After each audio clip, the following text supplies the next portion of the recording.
Bonjour et bienvenue à C'est quoi un GN? Dans cet épisode 6, on va parler de la populace GNiste, donc ceux qui composent la majorité du loisir, les joueurs. Cette histoire va recommencer tous les étés. Une gang de chums sur le bord d'un feu. Quoi demander de mieux dans la vie? Quand je vous vois, je souris. Je suis content de vous connaître et de faire partie de vos vies. Comme il y a plein de sortes de monde, il y a plein de sortes de joueurs, même si des joueurs qui sont pas du monde. Pour que ce soit clair, cet épisode est sur les joueurs et non sur les personnages. On va donc se concentrer sur ceux qui font le roleplay. On a donc parlé des types de GN et des types de narrateurs. Voici les types de joueurs. Ouais, je sais, c'est très original. Il y a deux aspects que je vais considérer dans cet épisode pour les types de joueurs. La première, c'est la motivation, et la deuxième, c'est l'expérience. Comme c'est la tendance sur Internet, faisons la motivation en top 10. Numéro 10. Ça c'était pas 10, ça c'était... C'était 10 en hexadécimal. Ok. Recommence d'abord. Ok. Numéro 10. C'était quoi ça? Du Wingling. 10, 1, 0. Pas de problème. Numéro 10. Laisse faire le top 10 finalement. C'est ça je voulais. Ouais, j'avais compris. Oh yeah. On va le faire finalement sans interruption. On va commencer la motivation par la brute. La brute, c'est celui qui est là pour combattre. Le roleplay pour lui, c'est facultatif. La raison qu'il préfère les GN aux pratiques de combat, c'est le nombre de joueurs. Enfin, le GN il commence. Qu'est-ce que tu fais? Ben, je fais la brute. C'est parce que j'ai pas besoin de toi dans cet épisode-là. Ah. Peux-tu avoir un biscuit pareil? Ah oui, tu peux. Merci. Bon, ok. Le bon côté de la brute. Mouah! Je viens d'y commencer! Toi, qu'est-ce que tu fais là? Hey! Bon, ok là. Le bon côté de la brute, c'est qu'ils mettent beaucoup d'action. Le mauvais côté, c'est qu'ils influencent pas beaucoup avec le roleplay. Notre deuxième, c'est le rôliste. C'est celui qui va au GN en premier lieu pour faire du roleplay. On pourrait croire que c'est la majorité des gens, mais la plupart d'entre eux pourraient être rentrés dans d'autres catégories. C'est l'inverse de la brute, donc son avantage c'est d'augmenter le roleplay, et son désavantage c'est qu'il évite le combat. Le troisième, c'est le défouleur. Il est facile à remarquer parce qu'il a un roleplay flamboyant. Il fait des GN pour s'amuser. Il profite au maximum du fait que les gens acceptent beaucoup plus de comportements venant d'un personnage. Les défouleurs ont comme grand avantage de démarquer du reste de la foule, par contre, certains pourraient déranger. Le prochain, c'est l'opposant. Peu importe le scénario, il est contre la majorité. C'est pas un NPC pour autant, c'est vraiment un joueur qui va à contre-courant, qui peut même partir un troisième front. L'avantage, c'est que ça permet une rivalité.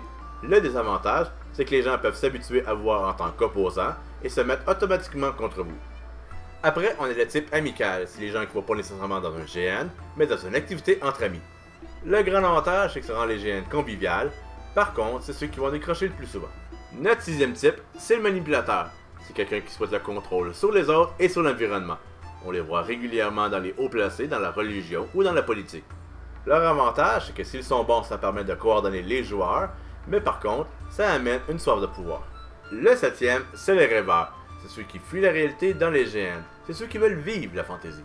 L'avantage, c'est qu'ils amènent le merveilleux dans les GN.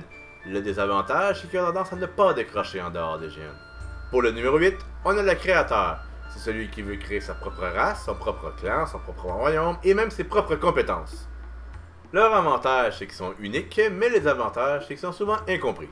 En 9e place, on a l'historien. C'est celui qui va dans les grandes natures pour revivre une autre époque.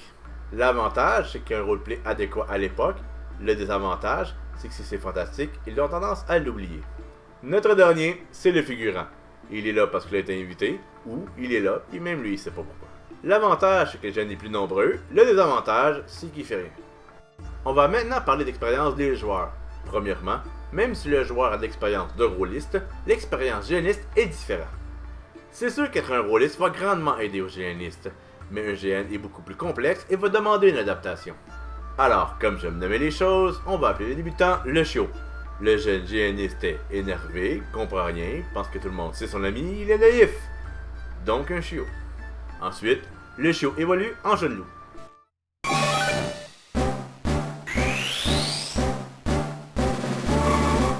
Le jeune loup a une connaissance de base d'un peu de tout, mais ne connaît pas encore son style de jeu ni sa place dans les GN. Par la suite, le jeune loup devient une partie de la masse.